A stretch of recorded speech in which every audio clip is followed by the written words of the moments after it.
Quer saber qual o segredo para se tornar mais produtivo?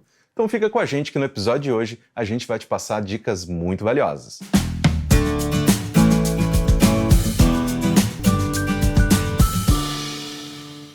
Olá pessoal, eu sou Caio Corrêa e estamos começando mais um episódio do Lifelong Cast, o podcast do profissional em constante movimento, um programa da SPM para você se preparar para o futuro do trabalho e dos negócios. Procrastinação, interrupções e querer fazer tudo ao mesmo tempo são alguns dos problemas que nos fazem ser menos produtivos. Mas como lidar com essas e outras questões? Quem nos conta é o Danilo Torini, professor do SPM Life Lab, conjunto de disciplinas optativas da SPM para o desenvolvimento de soft skills.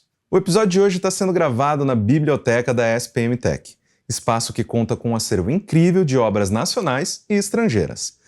Um ambiente moderno com áreas de leitura, salas de estudo e uma ludoteca com jogos eletrônicos e de tabuleiro.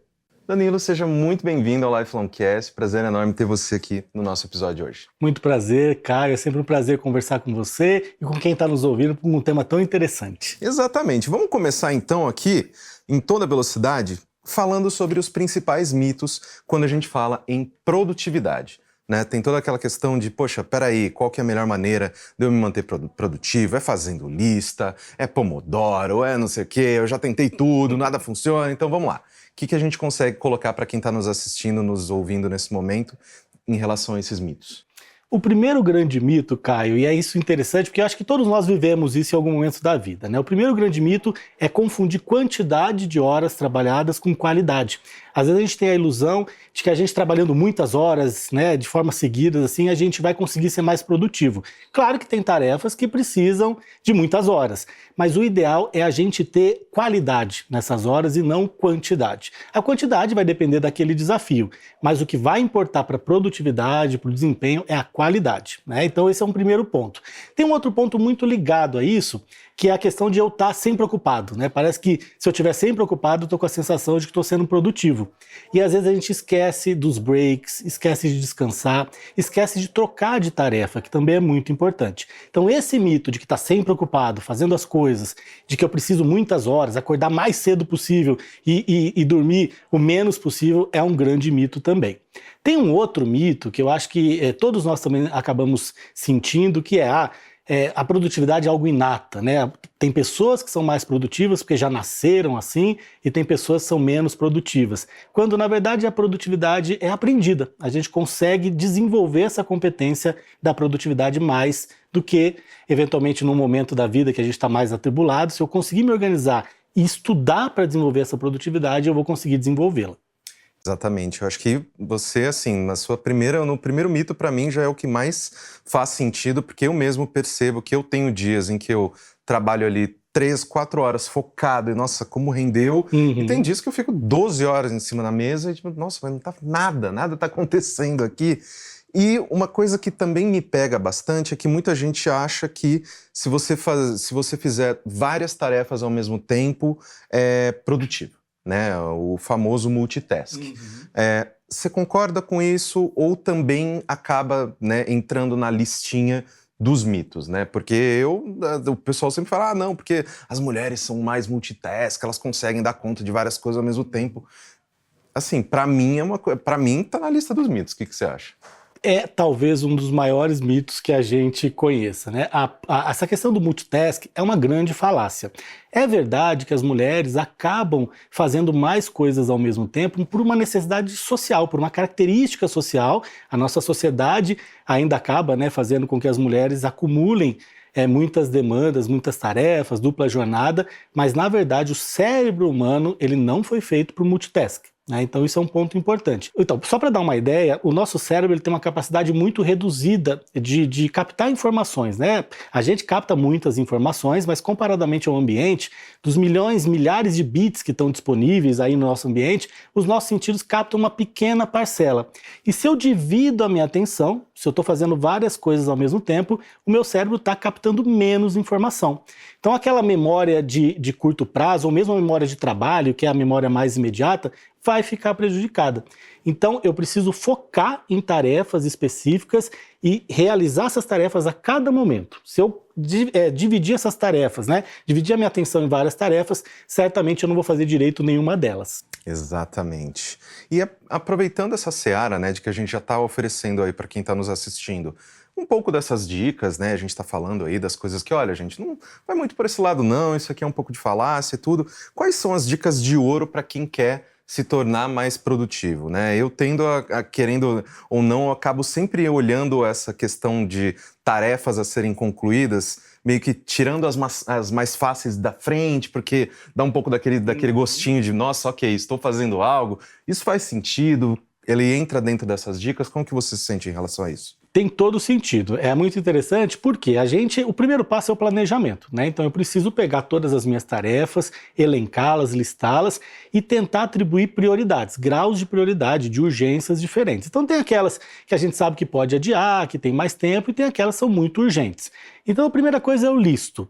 E aí o ideal, você tem razão, é eu começar por aquelas que são mais familiares, que eu tenho mais facilidade para fazer, porque eu vou sentindo que eu estou começando a produzir de fato, né? Que eu estou começando a sair do zero, e isso vai me trazer, aquela ideia do check, vai me trazendo um prazer que vai me estimulando. Isso funciona de uma maneira comigo. Então, tem coisa que eu nem preciso colocar na lista, mas eu coloco porque vai ser mó gostoso colocar. Não, e aí é legal, porque você tem mais familiaridade, vai te trazendo tranquilidade, tira um pouco da sua ansiedade. Então, planejamento, é claro, considerando essa questão das urgências, né? O ideal é não ter tantas urgências assim no nosso dia, né? Eu gosto muito de uma metodologia que é a tríade do tempo, que é dividir as tarefas em urgentes, importantes e circunstanciais. As circunstanciais são aquelas menos importantes. Vou dar um exemplo para quem é estudante ou para quem eventualmente já é mais maduro, que é arrumar a casa, arrumar o quarto. A gente não precisa fazer isso todo dia, mas tem um momento que fica inviável, né? Então, ela é circunstancial, mas pode vir a ser urgente. Então, a ideia é eu focar nessa distribuição e aí começar por aquilo que eu tenho mais facilidade de fato. Porque se eu começar por aquilo que é mais complexo, um monstro, eu vou desanimar, né? Eu vou começar a ficar mais desesperado com as tarefas que eu tenho para fazer. Uma outra dica muito legal é eu dividir essas minhas tarefas em ciclos. Então, em vez de ficar 4 horas dedicado àquela tarefa, que é muito complexa, que vai ser difícil de eu realizar, eu divido em tempos de meia hora, de 40 minutos e faço alguns breaks. É muito mais importante eu focar nesses 40 minutos do que eu ficar 2 horas trabalhando de forma desfocada, né? Então, nesse momento, as interrupções precisam ser evitadas, eu colocar o celular no silencioso ou no modo avião, e aí falar, eu vou focar em 40, 50 minutos. A qualidade do meu trabalho nesses 40, 50 minutos pode ser superior a 3, 4 horas que eu estou ali patinando, né, não me dedicando. E professor, como que a tecnologia pode nos ajudar, né, nessa nossa tarefa aí, nessa tarefa de realizar mais tarefas, de efetivamente ser mais produtivo?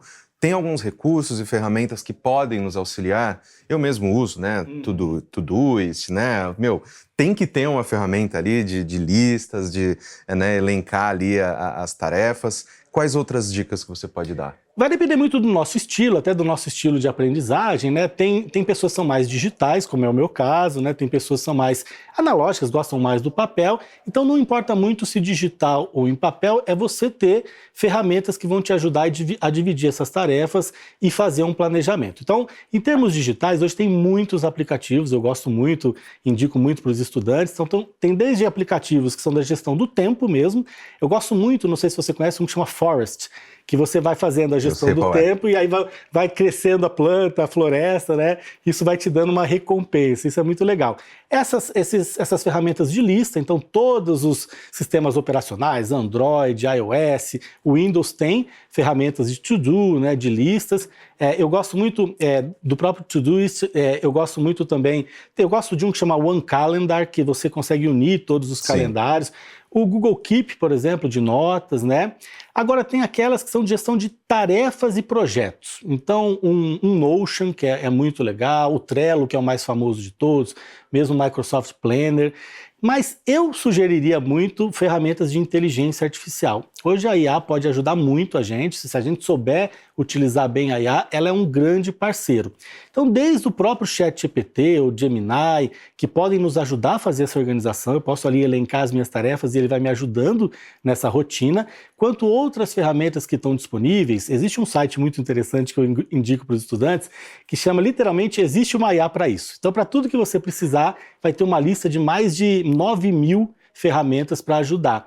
E aí, se você buscar ferramentas de produtividade, vão ter ferramentas tanto para te ajudar a entender a complexidade das tarefas e propor caminhos para você, quanto de te ajudar a focar mais em determinadas tarefas, de te acompanhar, de trazer lembretes, de interromper, né, de evitar interrupções. Então, são ferramentas muito interessantes. As próprias ferramentas nativas, né, do Windows, do iOS, do Android, já são muito eficientes. Isso vai ajudando eu ter essa maleta de ferramentas para ajudar na minha produtividade.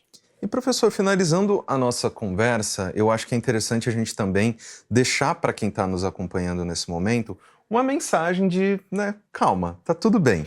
Então, é humanamente possível ser produtivo todo o tempo? Né? Em alguma medida, a procrastinação ela é aceitável e pode trazer algum benefício? Porque hoje em dia a gente vive, né, num momento em que é muito difícil você se sentir entediado. Não há tédio mais, né? Quando eu era mais novo, eu me sentia constantemente entediado. Hoje em dia isso não existe mais, né? Então, como que a procrastinação ela vem e faz parte da gente mesmo para que a gente possa, né, organizar aí o nosso dia, ter um momento de efetivamente, cara, não preciso ser produtivo o tempo todo, não preciso estar fazendo algo útil, né, o tempo todo. Caio, eu tenho uma visão muito otimista, inclusive, com relação a isso, porque eu acredito que a procrastinação é necessária. A gente não consegue ser hiperprodutivo o tempo todo e é isso que nos salva, é isso que é bom. Então, a procrastinação, qual é o problema? Quando ela passa a ser crônica, ela passa a nos atropelar, ela passa a ser um motivo de preocupação. E a gente tende a procrastinar, isso é normal, todo mundo procrastina em maior ou menor grau, por conta de 3 grandes motivos. O primeiro deles, a tarefa é muito difícil. Então eu olho para aquele monstro e falo, nossa, não vou começar hoje, né? Vou deixar para começar amanhã que eu vou estar com a cabeça mais tranquila. Um outro é que é desinteressante. Tem coisas que a gente tem que fazer na vida que não são as mais interessantes, mas a gente precisa fazer, né?